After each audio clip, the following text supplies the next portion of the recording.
सकती हंसने वाली दवा। कुसुम अपनी बहू सुरभि और बेटे ऋतिक के साथ रहती थी। कुसुम के पति सुरेश काम के सिलसिले में अक्सर शहर से बाहर ही रहते थे।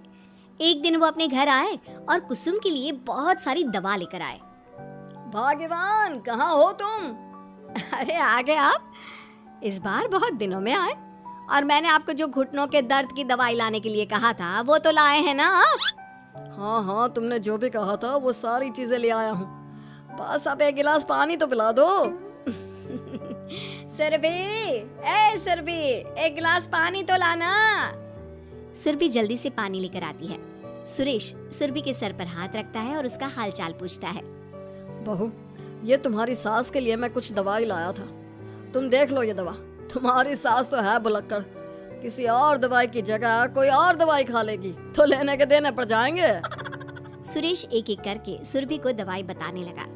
देखो, ये घुटने के दर्द की दवा है, यह घुटनों के दर्द के लिए मालिश का तेल है, रोज रात को मालिश करनी है इससे। ये बीपी की दवा और ये कमर दर्द की। एक दवाई की शीशी हाथ में लेकर कहते हैं, लेकिन ये दवाई किस चीज की है? लगता है मेडिकल वाले ने गलती से दे दिया। सुरेश कुछ दिन अपने घर वालों के साथ रहता है और फिर शहर से बाहर चला जाता है। सुरभि रोज अपनी सास को दवाई दे देती है, लेकिन एक दिन वो घर के काम में बहुत व्यस्त होती है और अपनी सास को दवाई देना भूल जाती है। लगता है सुरभि को आज बहुत ज्यादा काम है। चलो कोई बात नहीं, मैं खुद ही दवा ले लेती हूँ। अरे वाह, ये दवाई तो बहुत स्वादिष्ट है, थोड़ी सी और पी लेती हूँ। इस तरह कुसुम थोड़ी थोड़ी करके हंसने वाली दवाई की पूरी बोतल ही पी लेती है। माँ जी, आज मेरे मायके वाले आ रहे हैं, भैया का फोन आया था। क्या कहा, मायके वाले? अरे तो तू यहाँ क्यों खड़ी है? खाने में कुछ अच्छा सा बना ले। माँ जी, आप इतना हंस क्यों रही हो? आप मेरे मायके वालों का मजाक तो नहीं बना रही हो ना? नहीं, मैं कहाँ मजाक बना रही हूँ। मैं तो बस बता रही हूँ। माँ जी, आप झूठ भी बोलती हैं, आप अभी तो हंस रही थी। कुसुम हंसती ही रहती है। सुरभि वहाँ से चली जाती है और खाने की तैयारी में लग जाती है। थोड़ी देर बाद सुरभि का भाई और सुरभि की माँ आते हैं। कुसुम उन्हें अंदर बिठाती है और अपनी सास को बुला लाती है। समधन जी, कैसी हैं आप? मैं तो ठीक हूँ। आप बताइए, आप कैसे? आंटी जी, आप इतना हंस क्यों रही हो? मैं कहाँ हंस रही हूँ बेटा।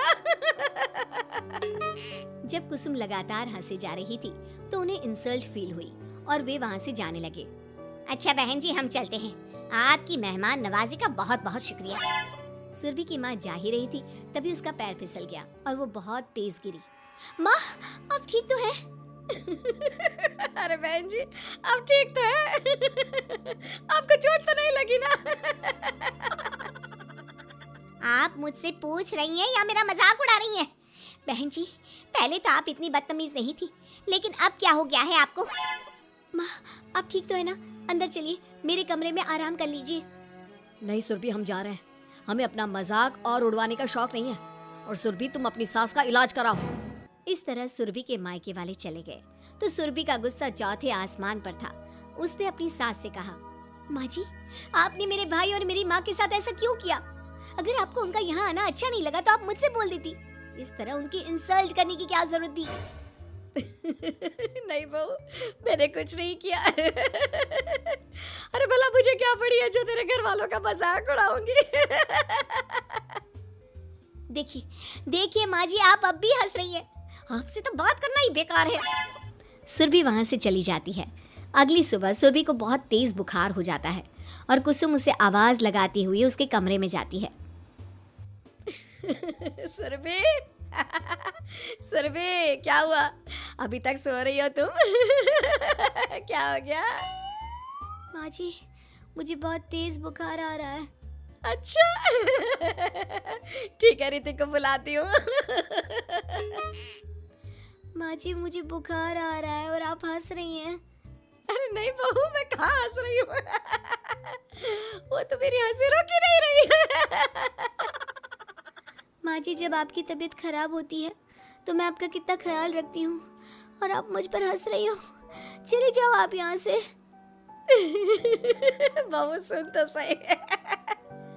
नहीं माँ जी, आप जाओ यहाँ से। अब तो आपके बेटे ही आपसे बात करेंगे और मैं पापा जी को भी बताऊंगी कि आजकल आप क्या कर रही हैं। जब ऋतिक घर आया तो सुरभि ने उसे सारी बात बताई। मुझे तुम्हारी बात पर विश्वास नहीं हो रहा। माँ तो तुमसे बहुत प्यार करती है, फिर वो तुम्हारा और तुम्हारे घर वालों का मजाक क्यों उड़ाएंगी? खैर अभी छोड़ो इस बात को, अभी तो तुम मेरे साथ चलो, तुम्हारी दवाई ले आते हैं। कुछ दिन में सुरभि ठीक हो गई। एक दिन ऋतिक को पता चला कि उसके मौसी के बेटे राहुल की तबीयत बहुत खराब है, तो वो अपनी माँ और पत्नी को लेकर हॉस्पिटल पहुंचा। मौसी जी, कैसे हैं राहुल भैया? बेटी, इतने दिन हो गए मेरे राहुल को बीमार हुए, लेकिन उसकी तबीयत में कोई सुधार नहीं आ रहा।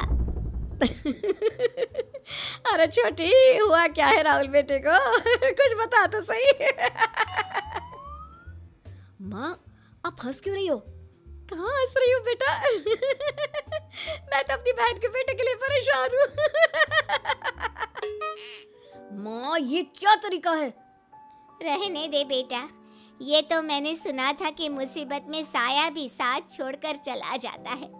आज मैंने देख भी लिया। अरे नहीं बहन, मैंने ऋतिक और राहुल में ना कभी कोई फर्क नहीं किया। फर्क तो दिख रहा है कुसुम दीदी। अगर आपके बेटे की तबीयत खराब होती तो आप ऐसे हंसती क्या? ऋतिक बेटा, ले जा अपनी माँ को यहाँ से। ऋतिक बहुत गुस्से में अपनी माँ से बात करने लगा, लेकिन कुसुम तो सिर्फ हंसे ही जा रही थी।